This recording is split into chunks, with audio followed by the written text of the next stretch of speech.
Amigos del Búho, bienvenidos a otra transmisión en esta cobertura especial del Hey Festival que estamos haciendo para ustedes. Estamos ahora con la periodista Rafaela León. Ella se ha hecho muy conocida en el país, además de su ejercicio periodístico, por este libro, Vizcarra, Retrato de un poder en construcción.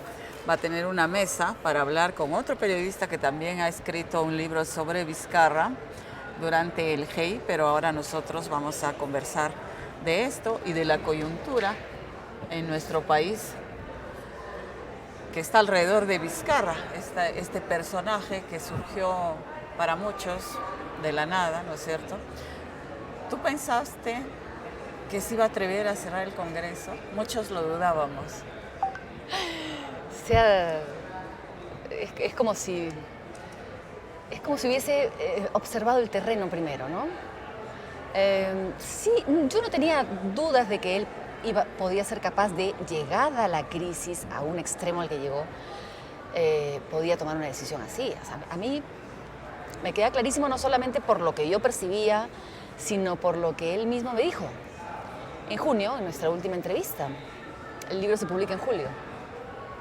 Salvador del Solar acaba de presentar la cuestión de confianza para el destrabe de la reforma política y le pregunta al presidente un domingo en la mañana: presidente, ¿y qué pasa si no le van a dar la confianza? Yo, pesimista como todos los periodistas, ¿no? Pero él no sé de dónde saca el optimismo, pero bueno, me dijo: a ver, llegado el momento, si es que la crisis se torna insostenible y no nos da la confianza, bueno, se disuelve el Parlamento, trabajamos con la Comisión Permanente, decretos de urgencia, no aprovecharé para hacer nada ¿no? por lo bajo, y prácticamente la vida continúa, ¿no? No estoy citando literalmente, pero él ya tenía estudiado casi un boceto mental de lo que tendría que hacer. Entonces, hace un rato me preguntaban, ¿en qué se diferencia de PPK? Yo creo que todos los días demuestra que se diferencia de PPK. O sea, esto parece bastante imposible en un gobierno en el que PPK estaría al frente, ¿no? O sea, sí, de atreverse, sí.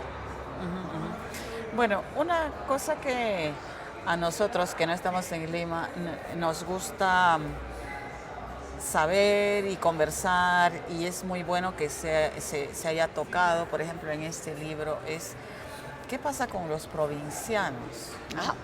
Que llegan a Lima, que realmente lo sentimos como otro mundo. Hay una distancia más allá de más de los 1000 kilómetros que físicamente hay, por ejemplo, entre Arequipa y Lima, hay en todos los sentidos. Un tema de oportunidades, ¿no? Oportunidades, ¿dónde está porque el poder está completamente concentrado, centralizado en Lima, ¿no? Entonces, ¿cómo un provinciano ha llegado, ¿no es cierto?, al cargo más alto en el país? Pero no solamente ha llegado al cargo más alto, sino está haciendo cosas que con sus bemoles, ¿no es cierto?, no había hecho otro presidente. Y si eso realmente es una cosa como genuina, deseo de cambiar las cosas que están mal en el país, o estamos cayendo pues en otro político ansioso de poder, insaciable de poder y que quiere perpetuarse en el poder como algunos piensan. No, yo creo que él está lejos de eso. Más bien es el político horizontal, ¿no? La gente se da cuenta que es un político que está de acuerdo con lo que siente la gente, que es que quiere que los políticos dejen de ser intocables, ¿no? Eso por un lado. Y quiero contarte algo que pasó, que quizá explique o quizá pueda ser la respuesta a lo que preguntas. Lo que pasó en Moquegua hace 2 noches, cuando estuve allí hablando de Vizcarra. Conocí a otros expositores extranjeros que han venido al Hey Festival, colombianos, españoles y también de Lima, físicos, dramaturgos, escritores, especialistas en temas digitales y futuro tecnológico, y todos acababan recibiendo preguntas del público. El público eran chiquillos, chicos, escolares, y se han quedado impresionados, porque me lo han dicho, sorprendidos del tipo de pregunta el fondo de la pregunta y la forma, además, en que preguntan los chicos, muy bien estructurados. Se han quedado impresionados. ¿Y qué nos dice Y eso? eso nos dice que eso me empata con algo que en el libro me parece clave recordar. Que a veces parece que el propio Vizcarra lo olvidara. Él revoluciona la educación en Moquegua. Y eso hasta ahora deja sus frutos. Pero él me dice, cuando yo le pregunto cuál es su mayor legado cuando fue presidente regional, y me dice, levantar la autoestima de los moqueguanos. Y eso se ha visto, lo he visto yo hace 2 noches. Su desenvolvimiento. Eso, pero además este orgullo de sentir y de saber que el presidente es uno de ellos, es un moqueguano más. El presidente camina por la calle, es el ingeniero Martín, ¿no? Entonces, eso, tienen mucho orgullo por él. Y la autoestima de los jovencitos, de los escolares moqueguanos es ahí, eso se ha logrado. Ojalá que siga, que no se interrumpa, que ningún otro gobernador regional interrumpa eso. Entonces yo digo, trasládalo eso al provinciano que llega a Lima, ¿no es cierto?, y que quiere buscarse un espacio, una oportunidad. Yo creo que el presidente en muchos momentos, es cosa de escucharlo hablar, siempre está muy pendiente de involucrar de imprimir un discurso más regional en su estilo de toma de decisiones y de trabajar. Entonces, esa es una especie de reivindicación, me parece bien, que no viene del resentimiento, está lejos de eso, pero sí de una especie de nueva política. Los expresidentes regionales, no todos, algunos, están demostrando que ya son presidenciables, ¿no?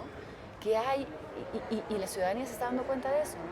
Entonces, por otro lado tienes un Vizcarra que levanta un muro, claramente levanta un muro entre la política tradicional y el político formado en regiones, aunque no en un partido, pero es cómo te formas como político en región, con cercanía a la gente, pulseando a la ciudadanía permanentemente,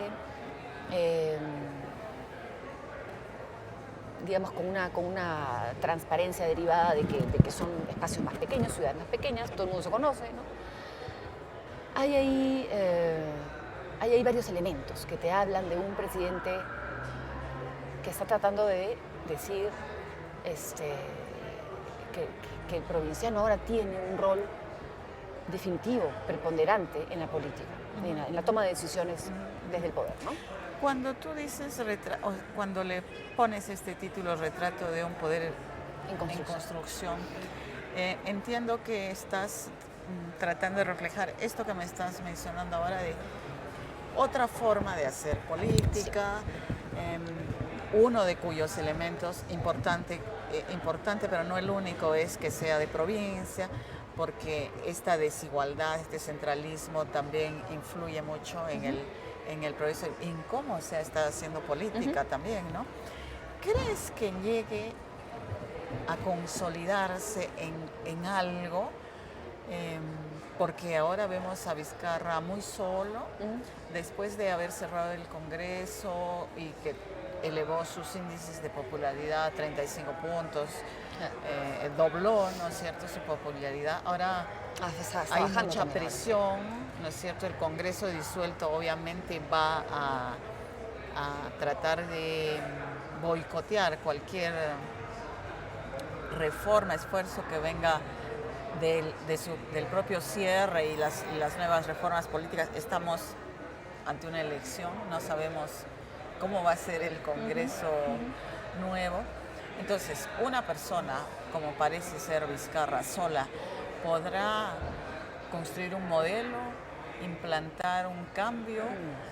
¿Llegará a algo este poder en construcción o se va a diluir como otros esfuerzos que se han hecho en la historia del país?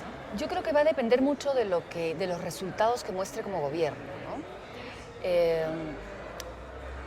A veces estamos mirando a un presidente muy activo y muy dispuesto a llevar adelante reformas fundamentales, ¿no? Estas reforma política, reforma judicial, el tema de la pampa es importante, los octógonos son importantes, Las medicinas. las medicinas, o sea, pero además tiene su propuesta, su proyecto nacional de competitividad, de infraestructura. Son cosas importantes, muchas de ellas de largo plazo en un país cortoplacista. Eso es importante, pero que se sostenga, que se haga seguimiento, que se acompañe, ¿no? O sea, el presidente vehemente con estos temas, unos días después lo vemos a veces como que se olvidara de defender sus propios proyectos, ¿no? Tiene que demostrar que no debe soltar esas iniciativas. Ahora, no tienen que ser tantas. El presidente del Consejo de Ministros, cuando presenta su plan de gobierno, creo que habló hora y media. ¿Cuánto habló? Cuando mencionas todo, no estás mencionando nada. Entonces, creo que es importante que se cuelguen de 2 o 3 reformas y nada más. Estratégicas. Y nada más. Y empodéralas. Empodera a tu gabinete. ¿No? Que sueltan noticias por aquí y por allá, no hay algo articulado, tienes a Ceballos muy callado últimamente, debería ser, ¿no? Tener más presencia, hacer más política, ¿no? Creo que eso es importante. Solo ahí, si algo resulta de eso, veremos cómo, en qué acaba esa construcción de Vizcarra, ¿no? Si es que, acuérdate que hay un capital político importante, que es la ciudadanía en contra de lo que hemos visto, ¿no? El cogoteo de los congresistas, una oposición que ya no hace falta ni describirla. Entonces, ¿qué haces con ese capital? ¿No? ¿Qué construyes positivo para el futuro? Hay una serie de elementos ahí que todavía es muy pronto, creo, para verlo. No creo que ese sea, además, una construcción personal de Vizcarra. No creo que estén calculando que ahorita puede formarse como el futuro presidente o futuro político, candidato, qué sé yo. No va por ahí. Yo creo que tiene que centrarse, y creo que lo hace, porque es muy metódico. O sea, sabe que tiene que, ¿cómo se llama? Mirar día a día las cosas. No, pero creo que es una combinación entre eso y ver el largo plazo. De todas maneras, digamos, su periodo va hasta el 2021, eso parece ya no cambiar. ¿Lo ves regresando a una postulación en 2026? Cuando lo hablamos, me dijo que él no es un político que quisiera quedarse en política toda la vida, ¿no? Claro, toda la vida pueden ser muchas décadas por delante, pero 26 me parecería un poco pronto, es mi opinión personal. 30 quizá, ¿no? Por ahí un colega tuyo me dijo, otra vez gobernador regional de Moquegua, quizá. Él me dijo, quiero volver a Ottawa. O sea, él siente que no cerró un círculo en Ottawa, que se le interrumpió muy pronto su estancia allá. Pero sí, dependerá, como te digo, de qué construye con el capital político que ahorita tiene, ¿no? Que además, así como sube, baja.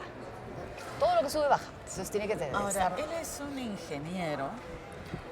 Su actuación política es más, como seguramente tú lo has percibido mejor, es más intuitiva y por objetivos muy prácticos, ¿no? Pragmático. Pero en esta disputa política que hay en el país con sectores como el fujimorismo, el aprismo, y casi han instalado la idea de que es castrochavista, comunista, todo eso, ¿no? Y más bien los sectores de la izquierda, algunos sectores de la izquierda están muy molestos con Vizcarra por el plan de competitividad, que consolida el modelo, en fin, o sea, y la gente no sé qué percibe. ¿Cómo sientes tú que si realmente creen que Vizcarra, por haberse enfrentado al fujimorismo o en algún caso con temas de la CONFIEP, etcétera, lo perciba como a la izquierda y él cómo se percibe. Es curioso.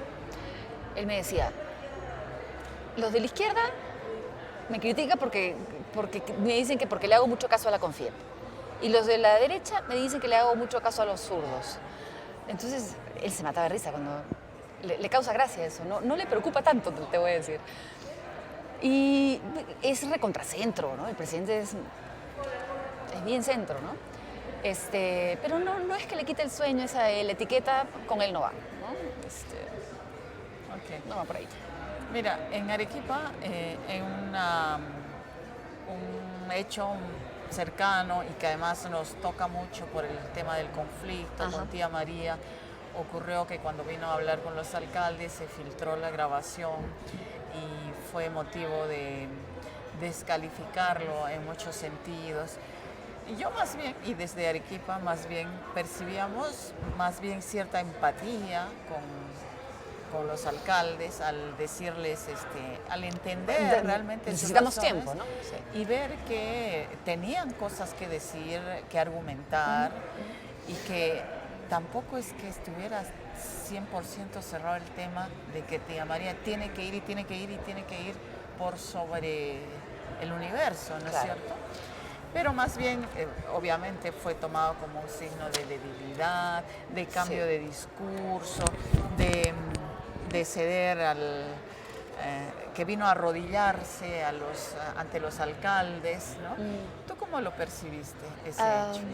A ver, él está convencido de que proyectos de este tipo, rodeados de una situación de desconfianza, no se pueden imponer, ¿no?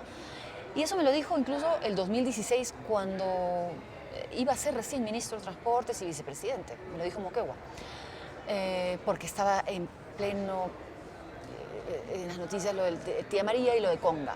Entonces le digo, ¿y qué van a hacer con estos proyectos? Y me dice, se hará todo lo posible porque salgan adelante, pero si no se puede, se verá otra cosa. Entonces, el ingeniero que es que si esto tiene mucho escollo, yo tengo que seguir porque hay más proyectos que sacar. Eso por un lado. Por otro lado, sí, efectivamente, ese audio yo creo que lo muestra además como, lo pone como alguien poco transparente con uno y otro lado, ¿no?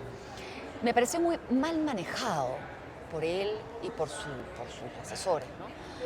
Pero entiendo que era difícil también por la cantidad de autoridades que había en ese momento, que todos querían hablar acá y se encerraban en un cuarto y después lo llevaban al otro y en ese... De verdad que fue pésimamente mal instalado este primer intento de diálogo, ¿no? Me da la impresión también de que el gobierno está dándose cuenta de que se apresuró en dar la licencia a Sauer. No sé, Mabel, tú lo sabes más que yo, creo, pero esa licencia social subjetiva y complicada es poco probable que se dé, ¿no? Entonces, lo que entiendo puede estar haciendo el gobierno ahora es ver la fórmula de ganar tiempo o quizá hacer que el siguiente gobierno herede el tema, ¿no?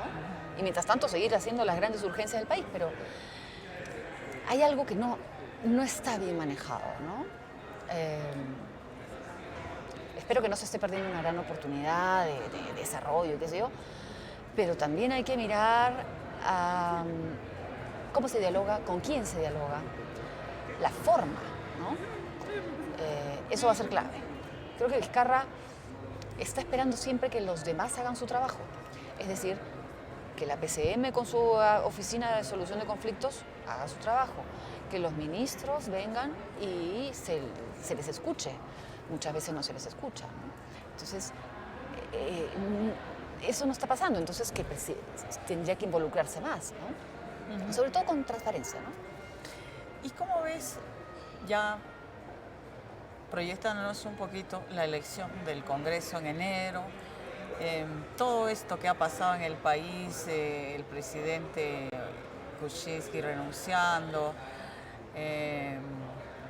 el cierre del Congreso y sucesos que realmente no nos imaginábamos. O sea, van a servir para mejorar, para a partir de esta experiencia los peruanos aprendamos un poco, no solo a votar, sino a participar, ¿no es cierto? Así es, así es.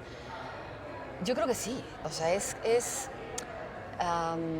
la gran segunda parte de la disolución del Congreso es esta que se nos viene a nosotros. La responsabilidad que recae en nosotros. Es una democracia frágil, como sabemos, pero nos tiene que servir para algo. O sea, no tenemos otra alternativa. Nos tiene que servir para saber elegir mejor, estar más informados, buscar libros como estos. Los periodistas tenemos que seguir escribiendo libros que nos ayuden a entender como una radiografía del momento, lo que nos está pasando, cómo nosotros mismos como ciudadanía estamos cambiando también, ¿no? Entonces, creo que sí, creo que hay que demandar de nuestros políticos mejores propuestas, pero hacerlo, demandarlo. Y además, tratar de votar por los congresistas, por los candidatos que ahora no nos vengan con una larguísima lista de proyectos porque tienen año y medio nada más. O sea, hay que empezar a tamizar y mirar a los que realmente quieran continuar los grandes proyectos que hace falta continuar y que se quedaron estancados en el Congreso. Reforma política, reforma judicial, completarla, y inmunidad. Y por ahí 2 cositas más, y punto. Sí, claro, no va a alcanzar. Los demás te estarán vendiendo gato por liebre. Así es. Sí. Bueno, Rafaela, muchísimas gracias por estar con nosotros. A ti. Estaremos en la mesa, como todos están invitados, es sábado a las 10. A las 10 de la mañana en el Centro Cultural Peruano Norteamericano. Así es. Gracias. Gracias.